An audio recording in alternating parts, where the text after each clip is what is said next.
आज का क्लास।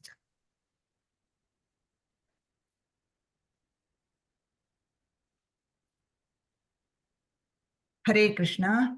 सभी का बहुत बहुत स्वागत है आज के 18वें अध्याय के पहले सत्र में। तो हम लोगों का अभी सफर खत्म होने को ही आया है। बस ये एक आखिरी अध्याय बचा है। आशा है आप लोगों को ये इसमें थोड़ी रुचि जागृत हो गई होगी, क्योंकि अपने भगवत गीता में रुचि आ गई होगी और आप लोग लेवल 3 में जरूर जाने के इच्छुक होंगे।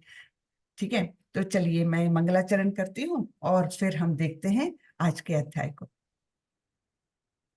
ओम नमो भगवते वासुदेवाय। ओम नमो भगवते वासुदेवाय। ओम नमो भगवते वासुदेवाय। ओम अज्ञानतिमिरान्धस्य ज्ञानाञ्जनशलाकया चक्षुरुन्मिलितं येन तस्मै श्रीगुरवे नमः। श्रीचैतन्यमनोभीष्टं स्थापितं येन भूतले स्वयं रूपः कदा मह्यं ददाति स्वपदान्तिकम्। वन्देऽहं श्रीगुरो श्रीयुतपदकमलं श्रीगुरुन् वैष्णवांश्च श्रीरूपं साग्रजातं सहगण रघुनाथान्वितं तं सजीवं साद्वैतं सावधूतं परिजनसहितं कृष्ण चैतन्य देवं श्री राधा कृष्ण पादान् सहगण ललिता श्री विशाखान्वितांश्च। हे कृष्ण करुणा सिंधु दीनबंधु जगतपते गोपेश गोपिका कांत श्री राधा कांत नमोस्तुते। तप्त कांचन गौरांगी राधे वृंदावनेश्वरी वृषभानुसुते देवी प्रणमामि हरिप्रिये। नमो विष्णुपदाय कृष्णपृष्ठाय भूतले श्रीमते भक्ति वेदांत स्वामी इति नामिने। नमस्ते सारस्वते देवे गौरवाणी प्रचारिणे निर्विशेषा शून्यवादी पाश्चात्य देशतारिणे। जय श्री कृष्ण चैतन्य प्रभु नित्यानंदा श्री अद्वैत गदाधर श्रीवासादि गौर भक्त वृंदा। हरे कृष्णा कृष्णा कृष्णा हरे हरे हरे राम राम राम हरे हरे। हरे कृष्णा सभी को। सभी का बहुत बहुत स्वागत है। तो चलिए आज देखते हैं हम 18वें अध्याय में जो समापन है अभी भगवत गीता का आखिरी अध्याय, उसमें भगवान क्या उपदेश देने वाले हैं मैं शेयर करती हूँ और फिर हम इसके बारे में हम चर्चा करेंगे जी। तो ये 18वां अध्याय, इसका नाम है सन्यास की सिद्धि। ये उपसंहार यानी एंड है इसका। ठीक है, भगवत गीता का आखिरी अध्याय सन्यास की सिद्धि इसका नाम।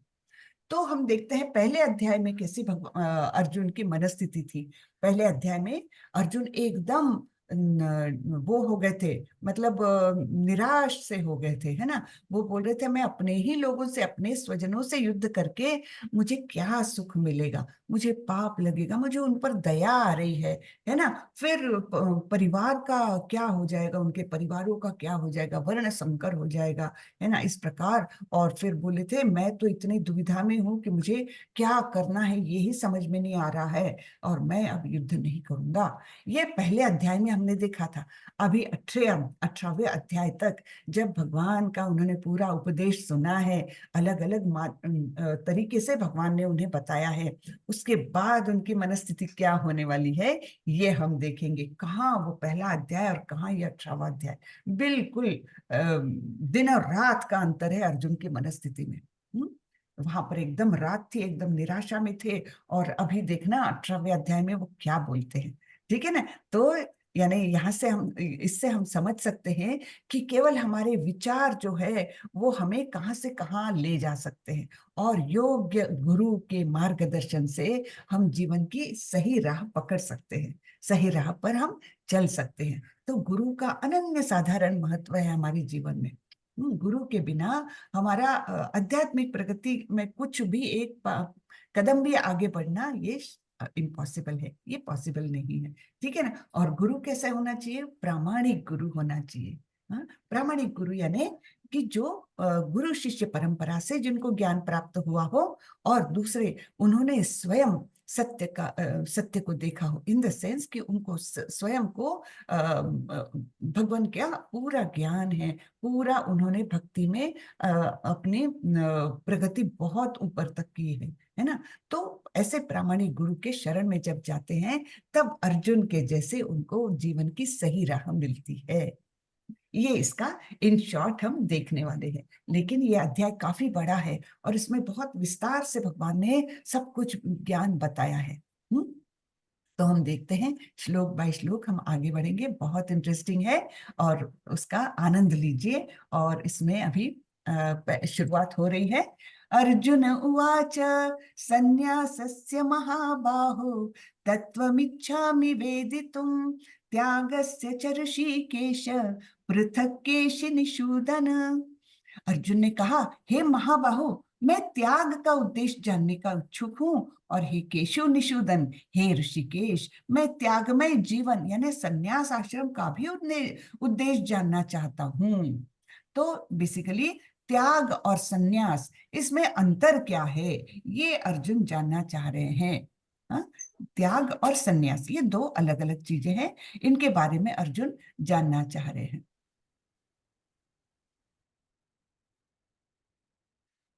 तो भगवान उत्तर में बता रहे हैं। अब यहाँ पर केशी निषूदन ये भी एक संबोधन किया है। हाँ, अर्जुन ने वो किस लिए? केशी नाम के असुर का वध किया था कृष्ण ने।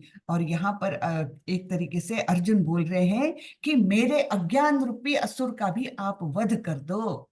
हम्म। तो ये केशी निषूदन इसलिए उन्होंने संबोधन किया है भगवान को।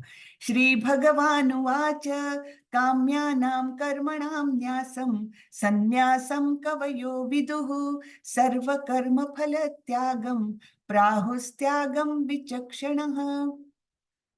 भगवान ने कहा, भौतिक इच्छा पर आधारित कर्मों के परित्याग को विद्वान लोग संन्यास कहते हैं, और समस्त कर्मों के फल त्याग को बुद्धिमान लोग त्याग कहते हैं। तो संन्यास में क्या करते हैं? सभी कर्मों का परित्याग कर देते हैं, लेकिन त्याग में क्या करते हैं? फल का, कर्म के फल का त्याग करते हैं। ये दोनों में अंतर है। कर्मों का त्याग नहीं करते, कर्म फलों का त्याग करते हैं, उसे त्याग बोलते हैं। लेकिन जो कर्म ही नहीं करेंगे वो सन्यास है ना। वो लोग जंगल में जाकर रहेंगे और सारे ही कर्मों का जो हमारे भौतिक कर्म है उनका त्याग कर देंगे। तो ये दोनों में अंतर बताया भगवान ने। त्याज्यम दोषवदित्येके कर्म प्राहुर्मनीषिणः यज्ञ दान तप कर्म न त्याज्यमिति चापरे। कुछ विद्वान घोषित करते हैं कि समस्त प्रकार के सकाम कर्मों को दोष पूर्ण समझकर त्याग देना चाहिए, किंतु अन्य विद्वान मानते हैं कि यज्ञ दान तथा तपस्या के कर्मों को कभी नहीं त्यागना चाहिए। तो सकाम कर्म क्या पैदा करते हैं? सकाम कर्म हमेशा कर्म बंधन पैदा करते हैं, है ना। इसलिए कुछ लोग बोलते हैं कि सकाम कर्म करना ही नहीं चाहिए, लेकिन भगवान यहाँ बोल रहे हैं, लेकिन दूसरे कुछ विद्वानों के समूह ऐसा मानते हैं कि सकाम यज्ञ सकाम भी हो तभी भी करो, दान सकाम भी हो तब भी करो। ये ऐसे काम है यज्ञ दान और तप कि इनको कभी भी नहीं त्यागना चाहिए, भले ही वे सकाम क्यों न हो। ठीक है। तो इस प्रकार यहाँ पर बताया गया है कि सकाम कर्म दोषपूर्ण होते हैं, इसलिए त्याग देना चाहिए, ऐसे कुछ विद्वानों का मत है। लेकिन अन्य विद्वान मानते हैं कि यज्ञ दान और तप ये तीन कर्म ऐसे हैं, इनको कभी भी नहीं त्यागना है। निश्चयं शृणु मे तत्र त्यागे भरत सत्तम त्यागो हि पुरुष व्याघ्र त्रिविध संप्रकीर्तितः। हे भरत श्रेष्ठ, अब त्याग के विषय में मेरा निर्णय सुनो। हे नर शार्दुल, शास्त्रों में त्याग 3 तरह के बताए गए हैं। कौन से 3 तरह के त्याग है? यज्ञ दान तप कर्म न त्याज्यम कार्यमेव तत्। यज्ञो दानम तपश्चैव पावनानि मनीषिणाम। तो यज्ञ दान तथा तपस्या के कर्मों का कभी परित्याग नहीं करना चाहिए, उन्हें अवश्य संपन्न करना चाहिए। निस्संदेह यज्ञ दान तथा तपस्या तपस्या महात्माओं को भी शुद्ध बनाते हैं। तो ये भगवान बोल रहे हैं कि ये 3 कर्म ऐसे हैं, इनको कभी भी त्यागना नहीं चाहिए, क्योंकि ये हमें हमारा ही शुद्धिकरण करते हैं। ठीक है। तो यानी जैसे हमने देखा था कि दान करने जाते थे कोरोना के समय में ज्यादा करके लोग, और दान करके अपनी सेल्फी करके और फिर अपने दोस्तों में रिश्तेदारों में भेजते थे। क्यों? क्योंकि उनको वाहवाही चाहिए, ये सकाम कर्म हुआ। लेकिन यहाँ पर बोल रहे हैं कि ठीक है, सकाम कर्म भी हो फिर भी करो। हाँ, उससे हमारा शुद्धिकरण होगा, धीरे धीरे उसी क्रिया से हमारा शुद्धिकरण होगा। तो यद्यपि वो रजोगुण में संपन्न किया हुआ दान है, फिर भी और वो सकाम है, फिर भी उनको त्यागना नहीं चाहिए। ऐसे कर्मों से भी हमारा धीरे धीरे शुद्धिकरण होगा, और धीरे धीरे हमारी मनस्थिति ऐसी बनेगी कि वो सकाम कर्म से हम निष्काम कर्म की ओर जाएंगे, प्रगति करेंगे। एतान्यपि तु कर्माणि संगम त्यक्त्वा फलानि च कर्तव्यानीति मे पार्थ निश्चितम मतम उत्तमम। इन सारे कार्यों को किसी प्रकार की आसक्ति या फल की आशा के बिना संपन्न करना चाहिए। हे प्रथापुत्र, इन्हें कर्तव्य मानकर संपन्न किया जाना चाहिए, यही मेरा अंतिम मत है। तो उनको सकाम तरीके से ना संपन्न करे, उन्हें इस प्रकार कर्तव्य के स्वरूप में उनको संपन्न करना चाहिए, ये योग्य है, ऐसा भगवान बोल रहे हैं, ये मेरा मत है। नियतस्य तु संन्यासः कर्मणो नोपपद्यते मोहातस्य परित्यागस् तामसः परिकीर्तितः। अब यहाँ पर हर एक गुण में कैसे कैसे बदल हो रहे हैं वैसे बता रहे हैं। निर्दिष्ट कर्तव्य को कभी नहीं त्यागना चाहिए। यदि कोई मोहवश अपने नियत कर्मों का परित्याग कर देता है तो ऐसे त्याग को तामसी कहा जाता है, कि मुझे ये काम करना ही नहीं है, नियत कर्तव्य है उनका कि ये उनको, जैसे एक महिला को ले ले, उसका नियत कर्तव्य है कि अपने घर के लिए वो अपने परिवार के लिए ठीक से उनकी देखभाल करे, उनके लिए खाना बनाए, ये एक नियत कर्तव्य माने जाते हैं गृहिणी के। अगर कोई ये गृहिणी बोलती है कि मुझे ये करना ही नहीं है, हाँ, मोहवश वो ऐसे भ्रमित हो जाती है कि नहीं नहीं, मुझे तो ये सब काम करना ही नहीं है, मैंने ही क्यों करना है। हाँ, इस प्रकार का उसके बुद्धि में भ्रम वो हो जाए, मोह आ जाए, और वो ऐसे कर्मों को त्याग दे जो उसके नियत कर्तव्य है ना। कर्तव्य होते हैं हर व्यक्ति के, समाज की तरफ, अपने परिवार की तरफ, सबके पर लिए कुछ कर्तव्य होते हैं। उन कर्तव्यों को केवल मोहवश आकर कोई नहीं करे, त्याग दे, तो फिर वो त्याग कैसा है? वो तामसी है, वो योग्य नहीं है। दुःखमित्येव यत्कर्म काय क्लेश भयात् त्यजेत् सकृत्वा राजसं त्यागम नैव त्याग फलम लभेत। तो ये त्याग कौन सा है? राजसी त्याग। ये क्या बोल रहे हैं भगवान? जो व्यक्ति नियत कर्मों को कष्टप्रद समझकर या शारीरिक क्लेश के भय से त्याग देता है, उसके लिए कहा जाता है कि उसने यह त्याग रजोगुण में किया है। ऐसा करने से कभी त्याग का उच्च फल नहीं प्राप्त होगा। ये रजोगुणी त्याग है, क्योंकि उसको लगता है अरे कौन ये करे, बहुत कष्टप्रद काम है, उसके बदले ये है कि मैं आराम कर लूं जरा, ना, ये काम करने से अच्छा है मैं उतना समय आराम कर लूं। तो ये अपने शरीर को कष्ट देने का अवॉइड कर रहा है वो व्यक्ति, और ऐसा त्याग कहा जाता है रजोगुण में त्याग। लेकिन सत्वगुण में क्या करते हैं? कार्यमित्येव यत् कर्म नियतं क्रियतेऽर्जुन संगम त्यक्त्वा फलं चैव स त्यागः सात्विको मतः। हे अर्जुन, जब मनुष्य नियत कर्तव्य को करणीय मानकर करता है और समस्त भौतिक संगति तथा फल की आसक्ति को त्याग देता है, तो उसका त्याग सात्विक कहा जाता है। कर्तव्य को करणीय मानकर करता है और समस्त भौतिक संगति तथा फल की आसक्ति को त्याग देता है, तो ऐसे त्याग को क्या कहा जाता है? सात्विक। हाँ, तो नियत कर्तव्य कर रहा है वो, लेकिन उसके साथ जो बाकी पैराफर्नलिया आ जाते हैं कि उसके साथ कुछ संगति आ जाए, भौतिक संगति आ जाए और फल की आसक्ति आ जाए, उनका त्याग वो कर देता है, तो उसे सात्विक त्याग कहते हैं। न द्वेष्ट कुशलम कर्म कुशलेनानुसज्जते त्यागी सत्व समाविष्टो मेधावी छिन्न संशयः। सत्वगुण में स्थित बुद्धिमान त्यागी जो न तो अशुभ कर्म से घृणा करता है, न शुभ कर्म से लिप्त होता है, वह कर्म के विषय में कोई संशय नहीं रखता। तो ऐसे सत्वगुणी व्यक्ति के लिए अशुभ और शुभ कार्य कोई मायने नहीं रखते। हाँ, वह कर्तव्य समझकर फल की आकांक्षा किए बिना वो अपना नियत कर्तव्य करता है। ये नहीं बोलेगा कि ये कार्य शुभ है और ये कार्य अशुभ है। हाँ, एक्चुअली भक्त के लिए शुभ अशुभ कुछ नहीं होता, क्योंकि वो पूर्णतया डिपेंडेंट होता है भगवान पर।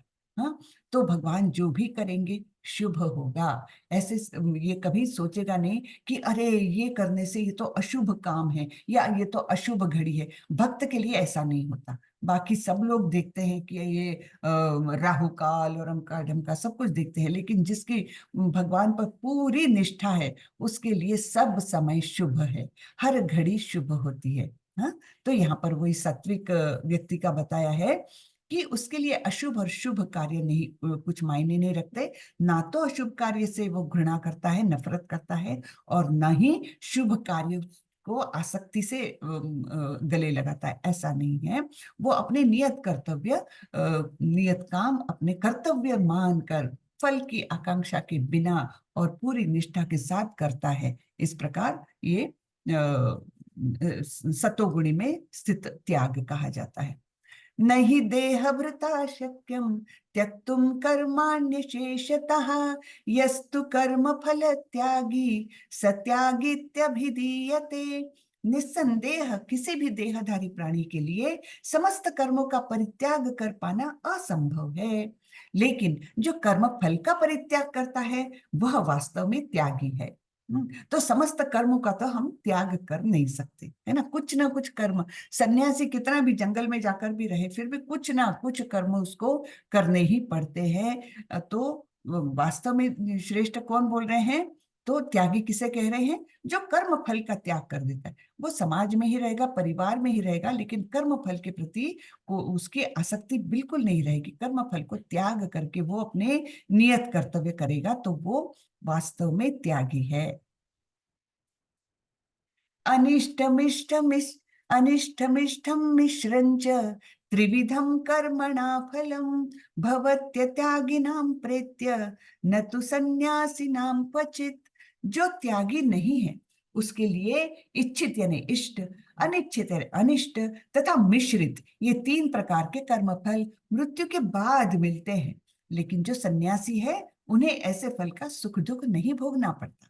हाँ, तो जो त्यागी नहीं है तो उसके लिए ये सब है और इसके फल उसको मृत्यु के बाद भोगने पड़ते हैं। कर्म फल का बंधन उत्पन्न होता है। हाँ, और लेकिन जो सन्यासी है उनको ये सब कुछ सुख दुख का भोग नहीं करना पड़ता, क्योंकि उन्होंने सभी कर्मों का त्याग कर दिया। जो कुछ कम से कम कर्म है उन्हें ही करता है, उसके सुख दुख उन्हें नहीं लगते।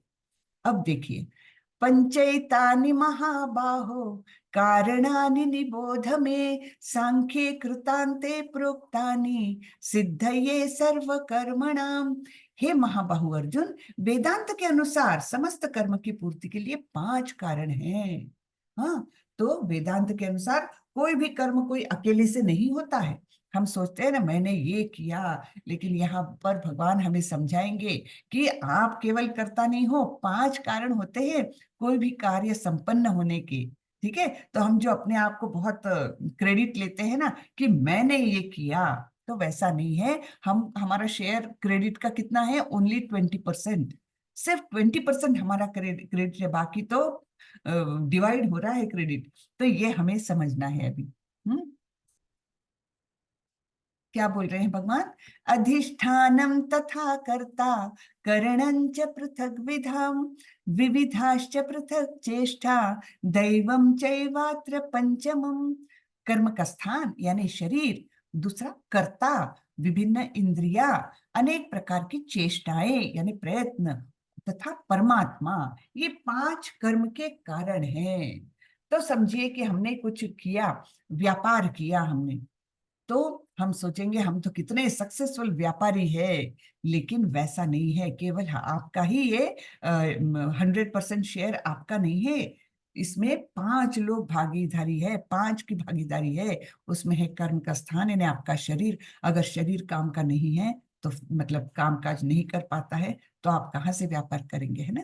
फिर कर्ता, कर्म का स्थान शरीर, कर्ता आपकी आत्मा, विभिन्न इंद्रिया, ठीक है, सारे उपकरण जो व्यापार करने के लिए उपकरण लगेंगे, वो सब। हाँ, अनेक प्रकार की चेष्टाएं, हाँ, बहुत सारा प्रयत्न करना पड़ता है। और पांचवा सबसे सबसे उच्च स्थान पर है परमात्मा के अप्रूवल। भगवान ने अगर हामी नहीं भरी तो कोई भी काम हो नहीं सकता। कहते हैं ना, एक झाड़ का पत्ता भी नहीं हिल सकता अगर भगवान ना चाहे तो। एक पत्ता भी हिलने के लिए उसका अप्रूवल चाहिए भगवान से। तो हम जो अपने आप को बहुत महान समझने लगते हैं, कुछ सक्सेस मिल जाती थोड़ी बहुत, तो वो बिल्कुल झुटलाया है। यहाँ पर 5 चीजें हैं जो आपको सहायक होती है आप कोई भी कर्म के सक्सेस में, ठीक है। तो ये 5 कर्म के कारण है। कौन से? कर्म का स्थान शरीर, दूसरा कर्ता, विभिन्न इंद्रिया, अनेक प्रकार की चेष्टाएं, तथा परमात्मा।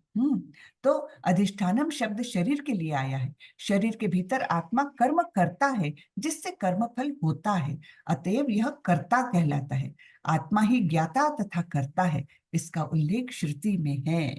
ठीक है, तो हम आगे बढ़ते हैं। शरीर वांग मनोभीर्यत कर्म प्रारभते नरः न्यायं या विपरीत न्यायं वा विपरीतं वा पंचैते तस्य हेतवः। मनुष्य अपने शरीर, मन या वाणी से जो भी उचित या अनुचित कर्म करता है, वह इन 5 कारणों के फल स्वरूप होता है। तो शरीर, मन, वाणी, इन तीनों से जो भी कर्म होते हैं, वो चाहे अच्छे हो चाहे बुरे हो, लेकिन उनके पीछे ये 5 कारण स्वरूप रहते हैं। 5 कारण होते हैं। तो आगे बढ़ते हैं। तत्रैवं सति कर्तारम आत्मानं केवलं तु यः पश्यत्यकृत बुद्धित्वान् न स पश्यति दुर्मतिः। अतएव जो इन 5 कारणों को न मानकर अपने आप को ही एकमात्र कर्ता मानता है, वह निश्चय ही बहुत बुद्धिमान नहीं होता और वस्तुओं को सही रूप से नहीं देख सकता। तो जो हम अहंकारी जीव अपने आप को कर्ता मानते हैं, वो यहाँ पर पूरा झुटलाया गया है कि ये 5 कारण है जो कर्म संपन्न कर रहे हैं, केवल तुम अकेले नहीं हो। तो जो ऐसे सोचता है कि मैंने ही कर्म किया, तो वो बहुत बुद्धिमान नहीं है, यानी इन शॉर्ट वो मूर्ख है, ऐसे भगवान बोल रहे हैं। तो ऐसा व्यक्ति वस्तुओं को सही रूप से नहीं देख पाता। यस्य नाहंकृतो भाव बुद्धिर्यस्य न लिप्यते हत्वापि स इमा लोकान् न हन्ति न निबध्यते। जो मिथ्या अहंकार से प्रेरित नहीं है, जिसकी बुद्धि बंधी नहीं है, वह इस संसार में मनुष्य को मारता हुआ भी नहीं मारता, न ही वह अपने कर्मों से बंधा होता है।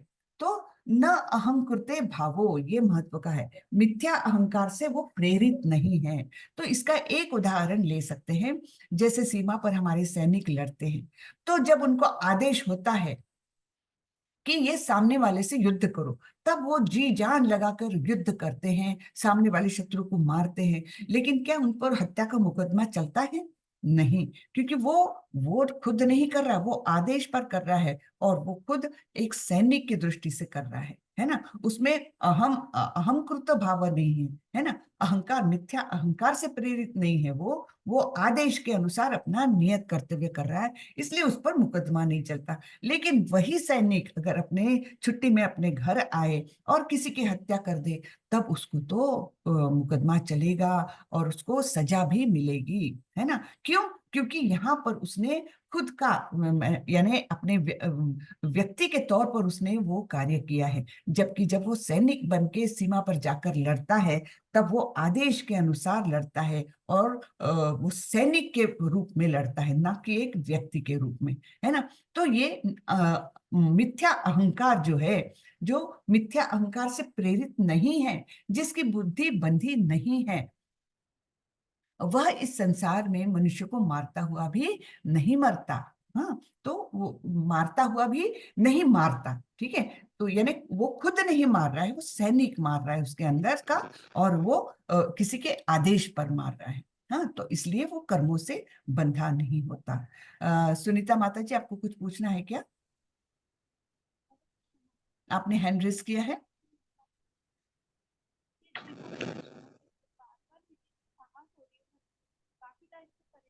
हरे कृष्णा। माता जी, आपकी आवाज नहीं आ रही है।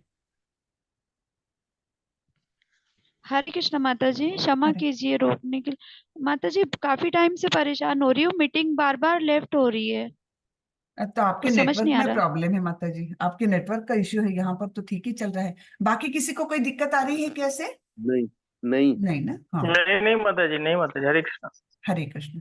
जी पता माता जी, नहीं क्या आपके हो रहा है नेटवर्क में माता जी। प्रॉब्लम है माता जी।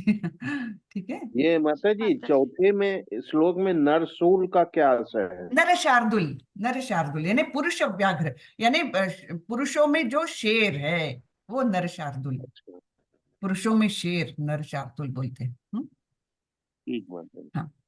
ज्ञानम ज्ञेयम परिज्ञाता, त्रिविधा कर्म चोदना, करणम कर्म करते, करणम कर्म करतेति, त्रिविधा कर्म संग्रह। अब ज्ञान, ज्ञेय तथा ज्ञाता, ये तीनों कर्म को प्रेरणा देने वाले कारण हैं। इंद्रिया यानी करण, कर्म तथा कर्ता, ये तीन कर्म के संघटक है। तो यहाँ पर हम थोड़ा सा पढ़ लेंगे। प्रभुपाद जी ने अच्छा एक्सप्लेन किया है। तो दैनिक कार्य के लिए तीन प्रकार की प्रेरणा है: ज्ञान, ज्ञेय तथा ज्ञाता। कोई भी काम करने के पीछे हम पहले मन में थिंकिंग, फीलिंग एंड विलिंग, ये तीन कार्य यानी सोचते हैं, थिंकिंग, फीलिंग, विचार करते हैं, सॉरी, यानी सोचते हैं, और वो करने का यहाँ पर दिया है, एक मिनट मेरे को शब्द नहीं याद है। हाँ, भाव होता है भाव, जी। भाव होता है, हाँ हाँ, है ना। तो ये अनुभव करना, पहले मनुष्य सोचना, अनुभव करना तथा इच्छा करने जैसी मनोवैज्ञानिक विधियों का सामना करता है, और फिर वो क्रिया करता है। हाँ, तब वो क्रिया करने लगता है। फिर इंद्रिया जब काम करने लगता है, तब उसको क्या चाहिए? इंद्रिया चाहिए, और वो काम चाहिए तथा करने वाला भी चाहिए, है ना। काम करने के लिए कुछ या तो अपने हाथों से काम करे, या कुछ उपकरण चाहिए, और फिर वो काम चाहिए, और तीसरा करने वाला चाहिए। केवल उपकरणों से नहीं होगा, करने वाला भी चाहिए। तो ये तीन है कर्म के संगठन। और ये ज्ञान, ज्ञेय तथा ज्ञाता, ये प्रेरणा देने वाले हैं। थिंकिंग, फीलिंग एंड विलिंग, अनुभव करना, वो शब्द मैं भूल रही थी। हाँ, सोचना, अनुभव करना। हाँ, तो ये तीनों है।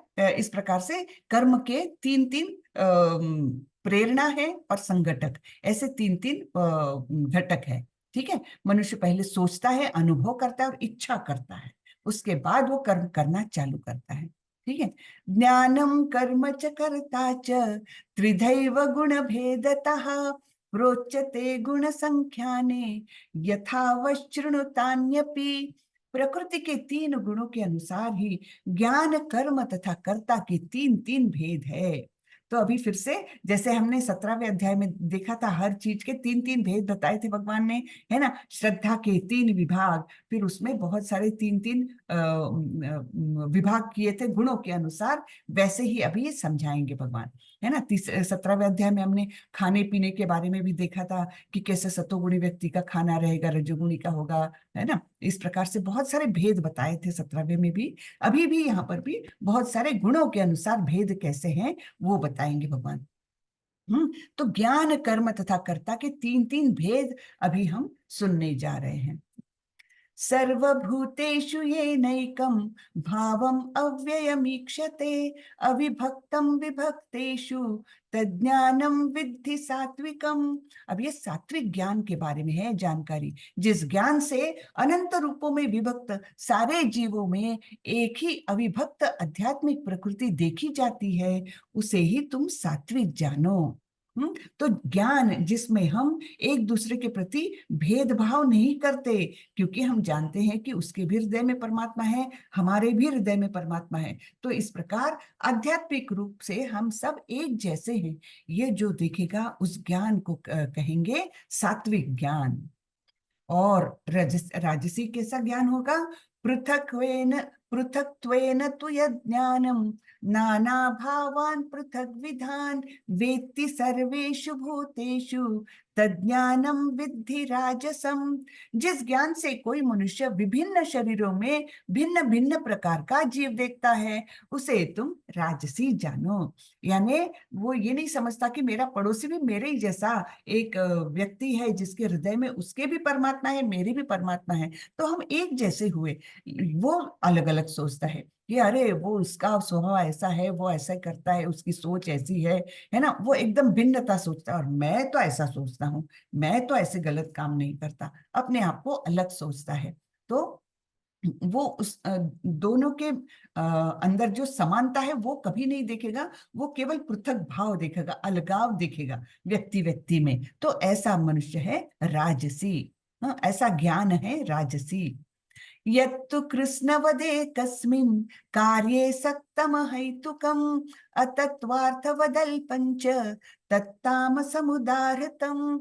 और वह ज्ञान जिससे मनुष्य किसी एक प्रकार के कार्य को, जो अति तुच्छ है, सब कुछ मानकर सत्य को जाने बिना उसमें ही लिप्त रहता है, तामसी कहा जाता है। तो वो मैंने जो एकदम तुच्छ काम है, एक्चुअली तुच्छ है, उसको वो बहुत महत्व दे रहा है।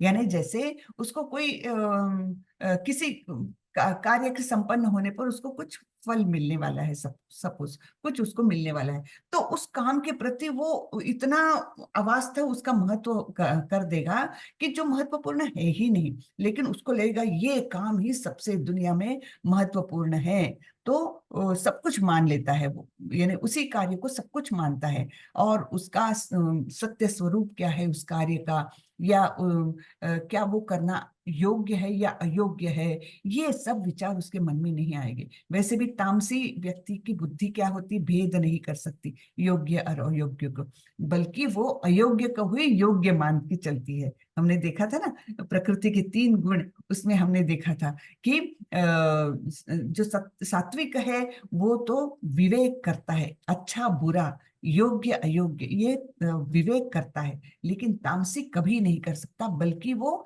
अयोग्य को ही योग्य मानकर चलता है।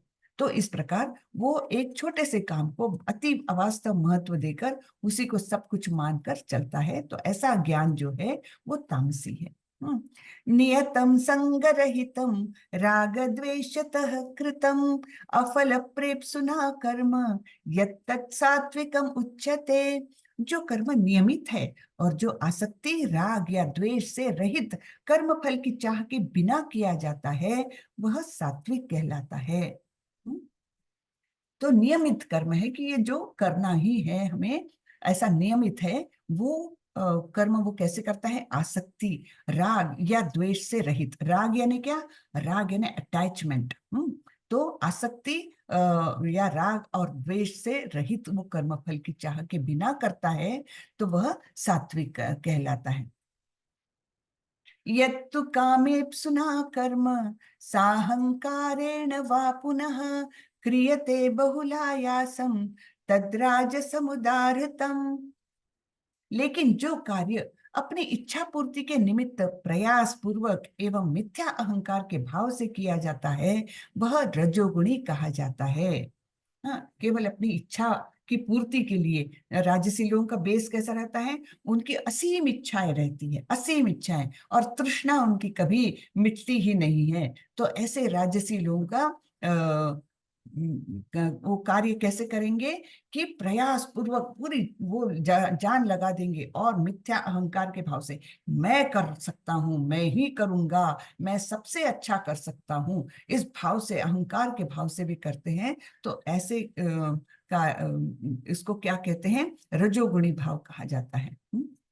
अनुबंधम क्षयम हिंसान अनपेक्ष च पौरुषम मोहादारभ्यते कर्म यत्तत्तामसमुच्यते। जो कर्म मोहवश शास्त्रीय आदेशों की अवहेलना करके तथा भावी बंधन की परवाह किए बिना या हिंसा अथवा अन्यों को दुख पहुंचाने के लिए किया जाता है, वह तामसी कहलाता है। तो एक चोर का ये एक मनोभाव देख लीजिए, यहाँ पर एक चोर का मनोभाव कैसे, वो शास्त्रीय आदेशों की अवहेलना कर रहा है कि दूसरों की चीज नहीं लेना चाहिए, ऐसे शास्त्रीय आदेश है, लेकिन ये दूसरों ने कमाया हुआ धन प्राप्त करना चाह रहा है। फिर भावी बंधन की परवाह किए बिना, भावी बंधन उसको पता भी होता है कि हाँ मुझे अगर पुलिस पकड़ लेगी तो मुझे तो जेल हो जाएगी, उसकी परवाह किए बिना, और हिंसा अथवा अन्यों को दुख पहुंचाने के लिए, है ना, अगर सामने वाला कोई आ जाए चोरी से तुमको पकड़ने के लिए, तो हिंसा पर भी उतारू हो जाते हैं। दूसरों को अगर चोरी हो जाएगी उस व्यक्ति के घर में तो उसको कितना दुख होगा, वो सब वो सोचते ही नहीं है। तो ऐसे व्यक्ति के कर्म कैसे होते हैं, तामसी, है ना। एक चोर का उदाहरण यहाँ पर बिल्कुल फिट आ जाता है। मुक्त संगो नहं वादी धृत्युत्साह समन्वितः सिद्ध्य सिद्ध्यो निर्विकारः कर्ता सात्विक उच्यते। जो व्यक्ति भौतिक गुणों के संसर्ग के बिना अहंकार रहित, हरे कृष्णा, मेरी आवाज आ रही है ना सबको, क्योंकि ये इंटरनेट अनस्टेबल बोल रहे हैं। हरे कृष्णा, आ रही है। अरे हरे जो कृष्ण माता जी, जी थोड़ा ब्रेक हो रही है। कट हो रही है, बीच बीच में ब्रेक हो रही है। हाँ, क्योंकि मुझे आया अभी मैसेज कि इंटरनेट अनस्टेबल करके, हाँ, अभी ठीक हो गया है। जो व्यक्ति भौतिक गुणों के संसर्ग के बिना अहंकार रहित संकल्प तथा उत्साह पूर्वक अपना कर्म करता है और सफलता अथवा असफलता में अविचलित रहता है, वह सात्विक कर्ता, सात्विक कर्ता कहलाता है। तो ऐसा व्यक्ति सात्विक कर्ता क्या करेगा, वो अपने अपने आप को एक तो कर्ता मानेगा नहीं, अहंकार विरहित ऐसे वो काम करेगा, अहंकार से रहित होकर, और वो जो काम करेगा उसमें उत्साह और निश्चितता, यानी निश्चय पूर्वक, संकल्प पूर्वक वो अपना काम करेगा। फिर उसके बाद उसमें सफलता मिले या असफलता, कोई बात नहीं, हाँ, वो उन दोनों को शांति से उसको ग्रहण करेगा। ऐसा कर्ता क्या कहलाता है, सात्विक कर्ता कहलाता है। तो हम एक अच्छे विद्यार्थी के बारे में यहाँ पर सोच सकते, वो अपना पूरी तरह से पढ़ाई करेगा और फिर उसके बाद मतलब उसमें उसको घमंड भी नहीं है, हाँ, भौतिक गुणों के संसर्ग के बिना अहंकार, वो फिर भी नम्र है, नम्रता पूर्वक अपना पढ़ाई करके वो परीक्षा देगा, उसके बाद वो छोड़ देगा भगवान पर कि सफलता मिले चाहे मुझे अच्छी रैंक मिले चाहे ना मिले, ये सब भगवान पर छोड़ देगा। तो ऐसा कर्ता कहलाता है सात्विक। और अपना वो जब पढ़ाई करता है तो पूरी तरह से उत्साह से भरा रहेगा और निश्चय से इतने घंटे मुझे पढ़ना ही है, एक बार निश्चय कर लिया, संकल्प कर लिया, तो उसी प्रकार वो अपना टाइम टेबल रखेगा। तो ऐसा कर्ता सात्विक कर्ता कहलाता है। रागी कर्म फल प्रेप्सुर लुब्धो हिंसात्मको शुचिः हर्ष शोकान्वित कर्ता राजसः परिकीर्तितः। जो कर्ता कर्म तथा कर्मफल के प्रति आसक्त होकर फलों का भोग करना चाहता है तथा जो लोभी, सदैव ईर्ष्यालु, अपवित्र और सुख दुख से विचलित होने वाला होता है, वह राजसी कहा जाता है। तो हम देखते हैं रजोगुणी व्यक्ति के सारे गुण यहाँ पर दिख रहे हैं कि वो कर्मफल के प्रति आसक्त है। मैं अगर ऑफिस में इतने घंटे काम कर रहा हूं तो मुझे प्रमोशन मिलना ही चाहिए, हाँ, तो वो सदैव लोभी, दूसरों से ईर्ष्या करता है। वो अगर दूसरे को प्रमोशन मिल गया तो ये बहुत ईर्ष्या करेगा उससे, और अपवित्र और सुख दुख से विचलित होने वाला होता है, तो उसे राजसी कर्ता कहा जाता है। और तामसी, तामसी का तो क्या कहने। अयुक्त प्राकृत स्तब्ध शटो नैष्कृतिको लसः विषादी दीर्घ सूत्री च कर्ता तामस उच्यते।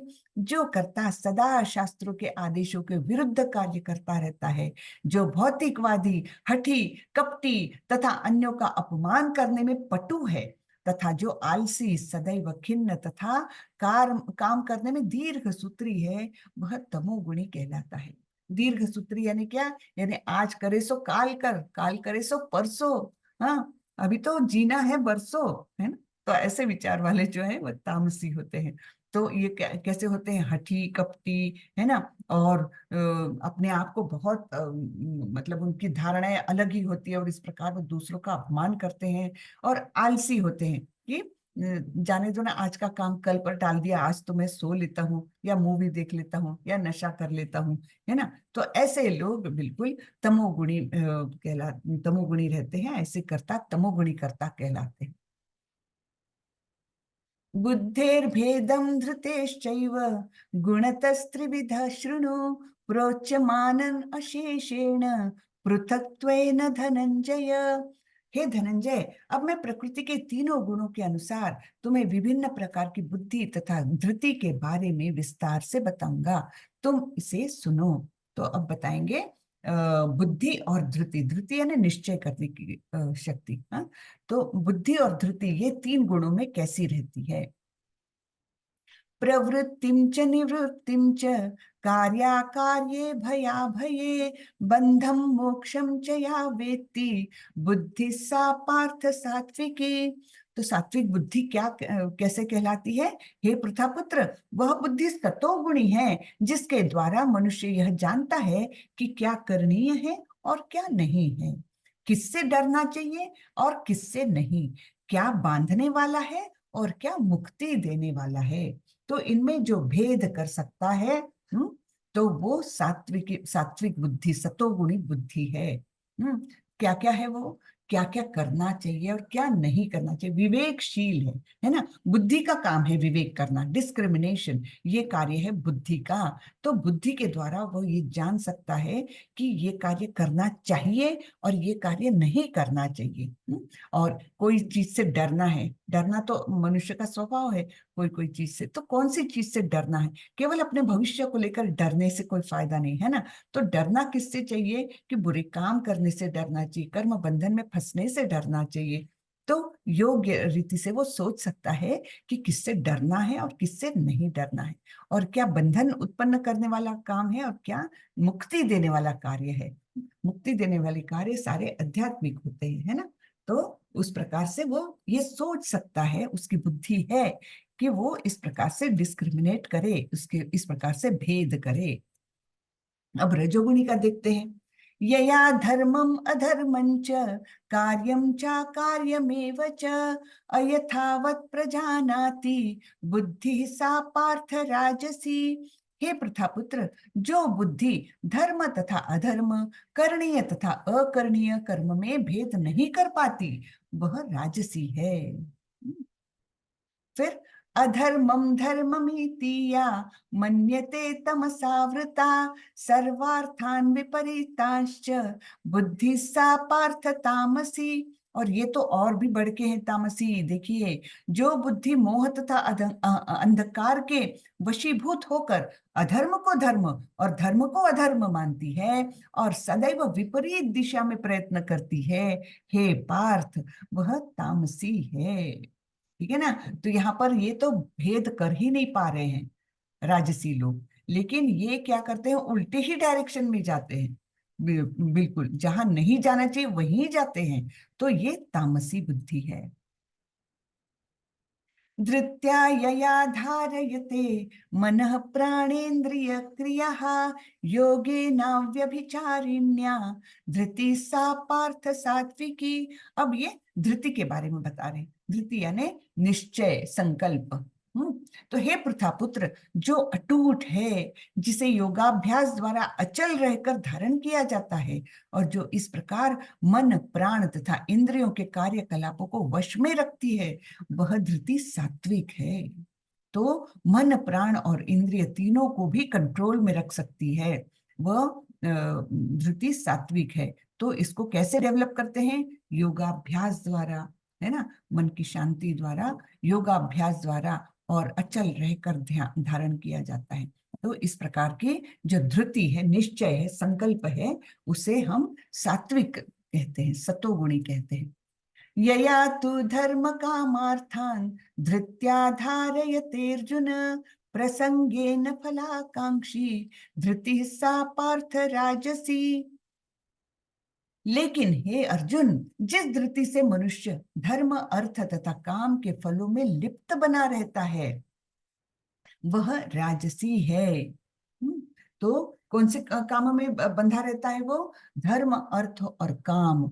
हाँ, मोक्ष के प्रति वो नहीं सोचता। ये तो चार हमारे धर्म इसमें बताए गए, वेदों में बताए गए हैं, लेकिन ये भी हमको भगवान तक नहीं ले जाते हैं। धर्म, अर्थ, काम, मोक्ष, है ना। लेकिन यहाँ पर ये राजसी जो है वो मोक्ष के बारे में नहीं सोचता, वो केवल धर्म, अर्थ और काम इनमें लिप्त रहता है। तो ऐसा जो धृति है वो राजसी है। और फिर तामसी की तो क्या कहने। यया स्वप्नम भयम शोकम विषादम मदमेव च न विमुच्यन्ति दुर्मेधा धृति सा पार्थ तामसी। हे पार्थ, जो धृति स्वप्न, भय, शोक, विषाद तथा मोह के परे नहीं जाती, ऐसी दुर्बुद्धिपूर्ण धृति तामसी है। तो वो निश्चय कर लेता है और फिर स्वप्न में खो जाता है। जैसे कोई कोई हमने स्टोरी सुनी है ना बचपन में, कि एक कोई व्यक्ति सोचता है कि अब मैं इस काम से ऐसे पैसा कमाऊंगा, फिर मैं इतने पैसे हो जाएंगे तो मैं एक गाय खरीदूंगा और फिर मैं गाय का दूध बेचूंगा। और फिर ऐसे सोचता है कि मैं बर्तन में भर रहा हूँ और उतने में मेरी पत्नी ने मुझे एकदम से धक्का दे दिया तो सारा दूध गिर गया। तो फिर वो जग जाता, अरे मेरा दूध गिर गया, और झगड़ा करने लगता। तो है क्या वहां पर? कुछ भी नहीं है, ना गाय है ना दूध है, लेकिन वो स्वप्न में सब सोचता है ना। तो ऐसी जो है दुर्बुद्धिपूर्ण धृति क्या कहलाती है? तामसी कहलाती है। तो स्वप्न में ही में वो अपने आप को सक्सेसफुल मानने लगता है, और फिर स्वप्न के ही भय, शोक सब वो उसको अफेक्ट करते हैं। इस प्रकार की जो धृति है वह तामसी कहलाती है। सुखम त्विदानीं त्रिविधम शृणु मे भरतर्षभ अभ्यासाद् रमते यत्र दुःखांतं च निगच्छति। अब हमको, हे भरत श्रेष्ठ, अब मुझसे 3 प्रकार के सुखों के विषय में सुनो। अलग अलग प्रकार के भगवान बता रहे हैं। तो 3 प्रकार के सुख अभी हम देखने वाले हैं, जिनके द्वारा बद्ध जीव भोग करता है और जिसके द्वारा कभी कभी दुखों का अंत हो जाता है। तो हम देखेंगे किस प्रकार के सुख होते हैं, 3 प्रकार के। यत्तदग्रे विषमिव परिणामे मृतोपमम् तत्सुखम सात्विकम प्रोक्तम आत्मबुद्धि प्रसादजम। तो जो प्रारंभ में विष जैसा लगता है लेकिन अंत में अमृत के समान है, और जो मनुष्य में आत्म साक्षात्कार जगाता है, वह सात्विक सुख कहलाता है। तो इसका एक उत्तम उदाहरण हम अपने आप में ही ढूंढ सकते हैं, कि जैसे ये क्लास अटेंड करना, अरे विष के समान। 1 घंटा बैठना, माता जी को सुनना, हाँ, ये सब कितना तकलीफदायक है ना। एक सही ठीक समय पर आना और उतना समय ध्यान से सुनना बहुत तकलीफदायक है, विष के समान है। लेकिन जब आपको इसके भगवत गीता में आपको रुचि आएगी, आप पढ़ने लगोगे, उसके बाद आपको जो आनंद मिलेगा, तब ये जो विष के समान अभी के आपके एफर्ट से आपकी तकलीफ है, वो आपको अमृत में बदलती हुई दिखने लगेगी, है ना। तो ये आपका सुख कैसा है? सात्विक सुख है, आपका और मेरा सुख, है ना। ये सुख हमारा सात्विक सुख कहलाता है। तो प्रारंभ में तो विष जैसा तकलीफदायक है। जो सवेरे 6 बजे की क्लास हम करते थे, सबको कितनी तकलीफ होती होगी, जल्दी उठना, आदत नहीं है जल्दी उठने की, फिर भी जल्दी उठ करके आंख वाँख धो करके क्लास में बैठ जाओ। तकलीफदायक है। लेकिन फिर जब रुचि उसमें उत्पन्न होती है तो वो कैसे लगने लगती? अमृत के समान लगने लगती है। विषयेन्द्रिय संयोगात् दत्तद अग्रे मृतोपमं परिणामे विषमिव तत्सुखम राजसं स्मृतम, जो सुख इंद्रियों द्वारा उनके विषयों के संसर्ग से प्राप्त होता है और जो प्रारंभ में अमृत तुल्य तथा अंत में विष तुल्य लगता है, वह रजोगुणी सुख है। इसका उदाहरण ले सकते हैं हम, जो चटपटे खाने के आदी होते हैं रजोगुणी लोग, है ना, चाट खा लेंगे, तीखा, बहुत तीखा, बहुत तला हुआ ऐसे खा लेंगे, तो तब तो इंद्रिय सुख बड़ा अच्छा लगता है वो, हाँ, चटपटा बहुत ही अच्छा लगता है, मुंह के लिए बड़ा ही सुखकारक है, अमृत तुल्य है। लेकिन अंत में क्या होगा, शरीर में बीमारियां उत्पन्न करेगा और सारे रोगों का मतलब हो जाएगा। तो वो फिर अंत में उसका अंत क्या है, विष तुल्य, विष के जैसा तकलीफदायक है। और इनके तो क्या कहने, तामसी लोगों के, यदग्रे चानुबंधे च सुखम मोहनमात्मनः निद्रालस्य प्रमादोत्थम तत्तामसमुदाहृतम्। तथा जो सुख आत्म साक्षात्कार के प्रति अंधा है, जो प्रारंभ से लेकर अंत तक मोहकारक है और जो निद्रा, आलस्य तथा मोह से उत्पन्न होता है, वह तामसी कहलाता है। तो इनको सात्विक लोगों को पहले विश्व समान, अंत में अमृत समान, और राजसी लोगों को पहले अमृत समान, बाद में विश्व समान। लेकिन तामसी लोगों को तो क्या होता है कि पूरा आरंभ से लेकर अंत तक वो सब मोह में ही रहते हैं, और किसमें लिप्त रहते हैं, वे निद्रा, आलस और मोह से उत्पन्न होता है ऐसा सुख, वो तामसी कहलाता है। ठीक है, तो ये 39 श्लोक हो गए हैं। ठीक है, एक और कर लेते, देखते हैं। न तदस्ति पृथिव्यां वा दिवि देवेषु वा पुनः सत्वं प्रकृतिजैर्मुक्तं यदेभिः स्यात् त्रिभिर्गुण। इस लोक में, स्वर्ग लोक में या देवताओं के मध्य में कोई भी ऐसा व्यक्ति विद्यमान नहीं है जो प्रकृति के 3 गुणों से मुक्त हो। ठीक है, तो अपने धरती पर भी और स्वर्ग लोकों में देवता सब लोग किसमें बंधे हुए हैं, सभी प्रकृति के 3 गुणों से बंधे हुए हैं। तो इनसे मुक्त कोई भी नहीं है जो भी भौतिक जगत में है। केवल भक्त एक लेवल के बाद जब शुद्ध सात्विक इसमें जाता है और भाव भक्ति में जाता है, तब वो तीनों, जैसे हमने गुणातीत के लक्षण देखे थे ना, है ना, गुणातीत कौन होता है, जो द्वंद्वों से मुक्त हो जाता है, इस सब बहुत सारा हमने देखे थे। तो वो 3 गुणों से मुक्त कहलाता है, यद्यपि वो इस धरा पर है, लेकिन अन्यथा बाकी सभी लोग प्रकृति के गुणों से मुक्त नहीं है, सभी बंधे हैं। कोई भी ऐसा नहीं है जो इन तीनों गुणों से मुक्त है, ऐसा भगवान बोलते हैं। ठीक है, तो आज हम यहीं पर रुकते हैं। कुल 78 श्लोका है, हमने 40 कर लिए हैं। हाँ, तो बाकी बचे हुए हम कल करेंगे। और अच्छा, और ठीक है, मैं अभी ये शेयरिंग बंद कर देती हूँ। हाँ जी, कुछ पूछना है पूर्वी माता जी आपको? हरे कृष्णा। माता जी, ये तीनों गुणों